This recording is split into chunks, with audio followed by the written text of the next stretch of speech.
Estamos de volta e agora eu converso com o André Har, que está em Portugal, no verão português, André. Tudo bom, Jonas? Boa noite a todos. Tudo bem, André, tudo certo. A gente está aqui também, te digo que um pouquinho de calor também, hoje fez uma temperatura uma temperatura agradável em relação ao que estava sendo feito essa semana aí, um sol bonito, mas eu queria que tu desse o teu depoimento, teu relato aí do que tu tem acompanhado, bastante calor pelo visto. Bastante, inclusive agora de noite a temperatura aí beirando 27, 28 graus. Mas isso é que surpreende, assim, Jonas. Eu vim muito para a Europa em períodos de férias de inverno, né? Então a temperatura que eu estava acostumado a pegar aqui era a temperatura perto do zero, e em muitos lugares negativa, né? Então foi a primeira vez que eu pude vivenciar, eu até agora vejo o reflexo aqui, eu estou suando porque está quente mesmo, mas aí eu pude vivenciar a Europa com calor, é completamente diferente, eu não consegui imaginar que seria tanto calor assim. E Portugal, lembra que a gente conversou assim, o clima de Portugal ele é muito parecido com o do Brasil, não tão úmido, sim, mas as temperaturas mínimas elas são parecidas com o Rio Grande do Sul e as temperaturas máximas também. Aqui eu peguei já 42 graus essa semana aqui. Nós conversamos sobre algumas semelhanças entre Brasil e Portugal, entre elas também a temperatura. Agora tu está comprovando de fato que o verão também é bem parecido com o nosso aqui do Sul. Agora tem uma vantagem aqui em Leiria, até por ser mais alta, ela é perto do mar, mas ela é mais alta, então à noite a temperatura ela cai bastante, assim, é muito agradável, tu quase não precisa nem ar-condicionado de noite. Mas assim, um ventilador já ajuda e às vezes nem ventilador precisa. Mas o que chama a atenção, Jonas, além dessa questão da temperatura bastante alta, são as estações definidas, que é o que nós não temos aí no sul. O Rio Grande do Sul ele está no meio, né, da Antártida e da Amazônia. Então toda essa influência do frio da Antártida, da umidade do calor da Amazônia se encontram no Rio Grande do Sul. Sim. E por isso que a gente tem uma variação tão grande no clima. Já aqui não, aqui o inverno é inverno, o verão é verão. Consequentemente, Jonas, os preços das coisas disparam nessa época aqui, porque é a época que todo mundo se prepara durante todo o inverno para poder sair de casa no verão. Então as pessoas gostam muito do calor aqui. É uma região litorânea que tu tá, né, André? Bom, Portugal é muito pequeno, né? É um terço do tamanho do Rio Grande do Sul, então tudo acaba sendo próximo do mar, né? Mas sim, eu estou numa região que ela é região centro de Portugal e para eu ir para a praia cerca de 30 quilômetros daqui.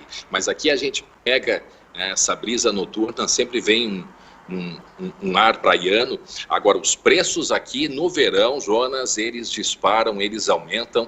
Preços para ir para os Açores, por exemplo, que no inverno a gente paga 70, 50 euros ida e volta, agora a passagem 250, 300 euros. Aluguel de carro é muito mais caro também. Pagava 16 euros para ir para aula aqui no inverno, agora o aluguel diário está 80 euros. Os hotéis também, e tudo esgotado, né? Então a procura ela é muito grande no verão. E o que tem acompanhado aí de Portugal, André? As praias, o movimento muito turista também?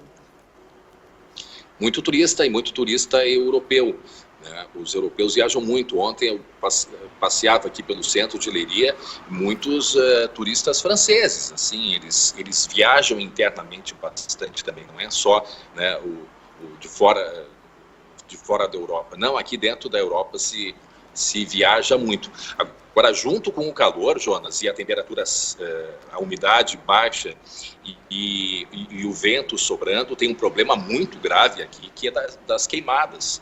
Vocês devem ter acompanhado na Ilha da Madeira, várias pessoas, mais de 5 pessoas morreram por causa de um incêndio. É uma campanha que eles fazem aqui todo ano de combate a incêndios, toco de cigarro, às vezes incêndio até proposital. Mas ontem o céu aqui em Leiria estava coberto de fumaça, porque aqui tem muito campo, está muito seco e é muito fácil de pegar fogo, né? Então é um problema bastante sério que eles enfrentam aqui todos os anos.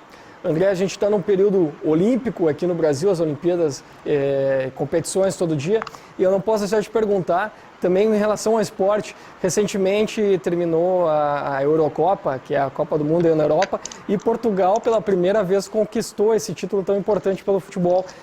O que tu viu, que tu acompanhou aí de Portugal, né? Como é que está o povo repercutiu essa conquista?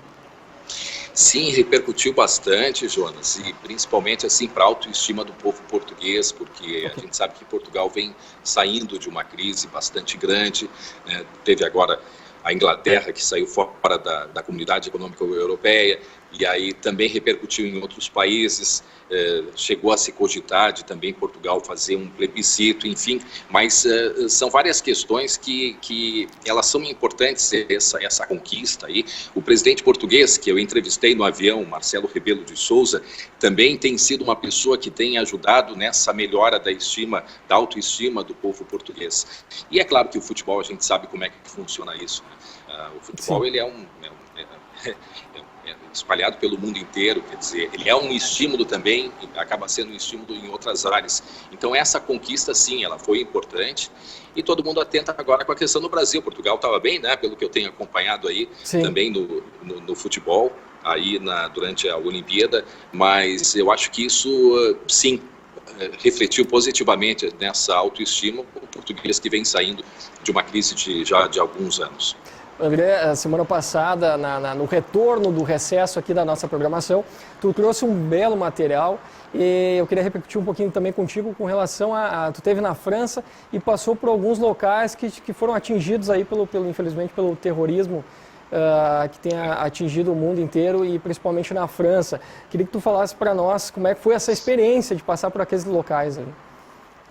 Pois é, Jonas, sabe que a gente jornalista gosta de acompanhar, de ver a logística, como que as coisas aconteceram, até para a gente poder contar, né, para o telespectador, de fato, né, como que as coisas aconteceram, já que foram fatos marcantes na história recente mundial, principalmente aqui da Europa. Bom, primeiro que eu pude observar nos aeroportos a segurança cada vez maior. Assim, a gente já chega em Lisboa, já tem soldados do Exército, né, nos aeroportos. A fiscalização tem sido bastante rigorosa em todos os aeroportos. Agora, a sensação de caminhar em Paris, como a gente está, de certa forma, acostumado, né, de ser um lugar extremamente bonito, a torre, né, tem todo aquele charme, mas aquela sensação de medo na rua é inevitável. Para eu entrar naquele conjunto de lojas, Galeria Lafayette, que muita gente conhece, eu tive que abrir como no Brasil, entrar no supermercado, tu abrir toda a tua sacola para mostrar que tu não está carregando nenhuma bomba. Mas isso acaba sendo necessário. Então, o que eu senti assim, caminhando por aqueles locais, as pessoas te olham com, né, uma cara desconfiada, te olham com medo. E isso eu vi também muita gente, como tem muitos refugiados, né, circulando pela Europa, vi muita gente dormindo nas estações também. Então, assim, está um clima, nesse momento, bastante tenso, assim, principalmente no que se refere à ameaça de terrorismo. As pessoas lembram muito o Brasil, assim, as pessoas muito desconfiadas de ti, a maneira como tu chega, a maneira como tu se aproxima, né? Apesar de, se tu carrega uma mochila, já ficam desconfiadas também. Esse clima, ele infelizmente, vai perdurar por um bom tempo, já que a gente vive uma época aí bastante de atenção máxima com relação ao terrorismo. André, nosso tempo está encerrando. Eu quero te dizer para te passar bastante protetor e beber bastante água, tá? E semana que vem eu falo lá dos Açores. Vou escolher um lugar bem bonito para a gente conversar também, Jonas. Tá certo, André. Obrigado pela tua participação, teu retorno aqui para o TV Fevale Notícias. Sempre muito interessante aí com esse teu material. Tá, que ótimo então. Um abraço, bom fim de semana a todos, Jonas. Ok, André, obrigado igualmente.